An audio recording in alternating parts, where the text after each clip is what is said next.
আজকে স্বাধীন বাংলাদেশ অসম সাহসী বীর মুক্তিযোদ্ধাদের অসামান্য ত্যাগের ফসল। এই মুক্তিযোদ্ধারই বয়স, সংজ্ঞা ও মানদণ্ড পরিবর্তন করা হয়েছে বারবার। ৩ দফা বদল হয়েছে মুক্তিযোদ্ধা সনদের নমুনা। দেশের সবচেয়ে বড় অর্জন গৌরবের মুক্তিযুদ্ধের সংজ্ঞাও বদলানো হয়েছে সরকার পরিবর্তনের সাথে সাথে। এসব নিয়ে নানা মহলে চলছে আলোচনা সমালোচনা।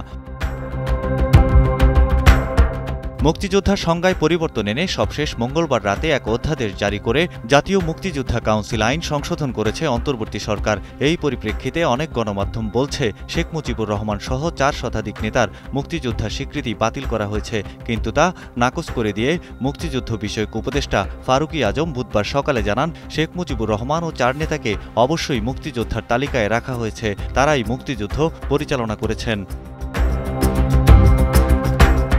মুক্তিযোদ্ধা বিষয়ক উপদেষ্টা ফারুকী আজমের এমন মন্তব্যের আগে মুক্তিযুদ্ধের সংজ্ঞা বদলানো প্রজ্ঞাপন নিয়ে নানা মহলে সমালোচনা শুরু হয়। তবে এমন ঘটনা নতুন নয়। জিয়াউর রহমানের মতো একজন বীর মুক্তিযোদ্ধার বীরোত্তম খেতাব বিগত আওয়ামী লীগ সরকার প্রত্যাহার করেছিল, সেটিও ধোপে টেকেনি।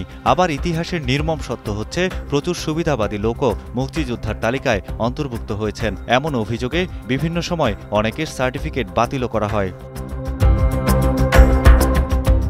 বিভিন্ন সময় বদলেছে মুক্তিযোদ্ধার সংজ্ঞা। ১৯৭২ সালে মুক্তিযোদ্ধা কল্যাণ ট্রাস্ট জানায়, মুক্তিযোদ্ধা মানে এমন কোনো ব্যক্তি যিনি মুক্তিযুদ্ধের সময় যুদ্ধে নিয়োজিত কোনো বাহিনীর সদস্য হিসেবে দায়িত্ব পালন করেছেন।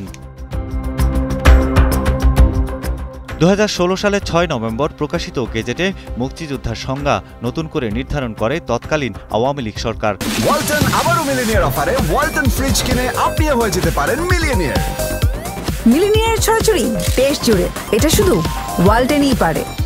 তখন বলা হয়, যারা ভারতে প্রশিক্ষণ নিতে গিয়েছিলেন, যারা বিদেশ থেকে ভূমিকা রেখেছেন, যারা মুজিবনগর সরকারের কর্মকর্তা বা কর্মচারী বা দূত ছিলেন, মুক্তিযুদ্ধে অংশগ্রহণকারী যারা পরবর্তীকালে গণপরিষদের সদস্য হয়েছিলেন, সব বীরাঙ্গনা, স্বাধীন বাংলা বেতার কেন্দ্রের সকল শিল্পী ও কলাকুশলী এবং দেশ ও দেশের বাইরে মুক্তিযুদ্ধের সপক্ষে দায়িত্ব পালনকারী বাংলাদেশি সাংবাদিক, তারা সবাই মুক্তিযোদ্ধা। ২০২২ সালের জাতীয় মুক্তিযুদ্ধ কাউন্সিল জামুকা আইনেও মুক্তিযোদ্ধার সংজ্ঞা যুক্ত করা হয়। সংজ্ঞায় বলা হয়, যারা জাতির পিতা বঙ্গবন্ধু শেখ মুজিবুর রহমানের স্বাধীনতার ঘোষণায় সাড়া দিয়ে যুদ্ধ করেছিলেন, তারা মুক্তিযোদ্ধা। গণ অভ্যুত্থানের পর আবারও ঘুরে ফিরে সেই আলোচনা। মঙ্গলবার রাতে দেয়া প্রজ্ঞাপনের সার কথা হল, মুক্তিযুদ্ধে সরাসরি অংশগ্রহণকারীরাই হবেন বীর মুক্তিযোদ্ধা। অন্যদিকে ১৯৭১ সালের ২৬ মার্চ থেকে ১৬ ডিসেম্বর পর্যন্ত বিশ্ব জনমত গঠনে ভূমিকা রাখা ব্যক্তিরা, মুজিবনগর সরকারের কর্মকর্তা কর্মচারী সহ যারা মুক্তিযুদ্ধে বিভিন্নভাবে সহায়তা করেছেন, তাদের মুক্তিযুদ্ধের সহযোগী আখ্যা দেয়া হয়। মুক্তিযোদ্ধাদের সংজ্ঞার বিষয়ে কলামিস্ট আমিন আল রশিদ কালের কণ্ঠকে বলেন, বঙ্গবন্ধুর অবর্তমানে তার নামে এবং তাজউদ্দিনের নেতৃত্বেই ১৯৭১ সালের মহান মুক্তিযুদ্ধ সংগঠিত হয়েছে। এখানে কোনো যদি বা কিন্তু নেই।